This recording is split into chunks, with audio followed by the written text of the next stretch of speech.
అందువల్ల ఇక్కడ 80% మంది 90% మంది వీళ్ళకి మద్దతు ఇస్తారు. అంటే ప్రేమతోనో లేదంటే అంతకు మించి భయంతోనో మళ్ళీ బాబు గారు రావాలనేది అయితే కోరుకుంటాను అంతే ఖచ్చితంగా, ఎందుకంటే మళ్ళీ అది కంటిన్యూ కావాలని.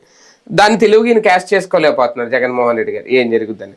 కానీ ఒకటి సార్, వైసీపీ విషయంలో ఇప్పుడు ప్రధానంగా ఉత్తరాంధ్రలో 2 ఇష్యూస్ ఈ వారంలో. మొన్న మధ్యన తమ్మినేని ఆయన మీద వచ్చిన భూ కబ్జా వ్యవహారం, లేదంటే వాళ్ళ ఫ్యామిలీ మీదకి వచ్చింది.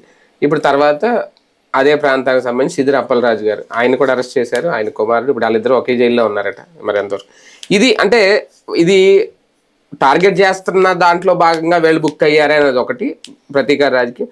వైసీపీకి ఇది ప్లస్సా మైనస్ అంటే ఖచ్చితంగా మైనస్ అవుతుందా?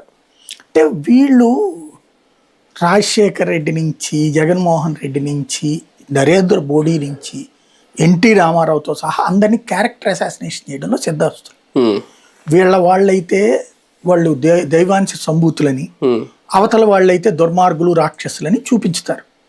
అది నిజమని నమ్మితే రాజశేఖర్ 2 సార్లు అధికారంలోకి రాకూడదు, జగన్మోహన్ రెడ్డి ఒకసారి అంత భారీ మెజార్టీతో అధికారంలోకి రాకూడదు. తాత్కాలికంగా వీళ్ళది పనిచేస్తుంది అంతే. ఇప్పుడు అధికారులు ఉన్నారు కాబట్టి అంతే తప్పించి ప్రజలు నమ్ముతారని నేను అనుకోను. ఇప్పుడు అదే నిజమైతే అచ్చెన్నాయుడు వీళ్ళందరినీ అరెస్ట్ చేసినటువంటి సందర్భంలో మరి కరెక్ట్ అవ్వాలిగా. అప్పుడు సాక్షి రాసుకొచ్చింది కదా వాళ్ళు దుర్మార్గులని. మరి జనం నమ్మారా? అంతకుముందు జగన్మోహన్ రెడ్డితో పాటుగా వాళ్ళందరి మీద వీళ్ళు రాసుకొచ్చారు కదా, నమ్మారా? అంటే అది పరిపాలన సమయంలో వాళ్ళు మంత్రులుగా ఉన్నప్పుడు అయింది. ఎస్ఐ కుంభకోణం, ఆయనే సంతకం పెట్టారు అనేది. ఇది కొంచెం డిఫరెన్స్ గా ఉన్నాయి కదా. ఇప్పుడు తమ్మినేని వ్యక్తిగత వివాదాలను తీసుకొచ్చి వీళ్ళు భూ కబ్జాలు ఈసారి ఎప్పుడూ లేని చేస్తున్నది ఏంటంటే వీళ్ళు వ్యక్తిగత వ్యవహారాలని దారుణమైనటువంటి అవమానకరమైనటువంటి పనులు చేస్తున్నారు. తమ్మినేని సీతారామన్ నేను కూడా మొదట మొన్నటి ఇష్యూ అనుకున్నా, కాదు అది 20 ఏళ్ల క్రితం కొన్న భూమట. అది భూమి కొనుక్కోవడం అయిపోయింది, నడుస్తోంది. 37 లక్షల రూపాయలు ఆ సదరు మహిళ దగ్గర వీళ్ళు డబ్బులు ఇచ్చి అడ్వాన్స్ ఇదే క్యాష్ కూడా ఇచ్చేశారు. చెక్కు డీడీల ద్వారానే పేమెంట్ చేశారు. దాని మీదన ఆ మహిళని ముందు పెట్టి ఎవడో నడిపించాడు రియల్ ఎస్టేట్. వీళ్ళు కొనుక్కున్నారు, తక్కువకి వచ్చింది. ఇంకోటి వీళ్ళు 4 కోట్లు అన్నారు. అది పక్కా పల్లెటూరు అట. అక్కడ మ్యాక్సిమం ₹1,00,00,000 ఉంటే గ్రేట్ అట దాని కాస్ట్. ఆ తమ్మినేనే డాక్యుమెంట్ సృష్టించాడని వీళ్ళు అంటున్నారు. తమ్మినేని వాళ్ళు అందులో బాధితులు అన్నది తమ్మినేని కుటుంబం చెప్తుంది. మాకు సోన్స్ అమ్మాయి వచ్చి అమ్ముతుంటే మేము కొన్నాం, తర్వాత ఇంకొక ఆయన వచ్చి ఇది నాదన్నాడు.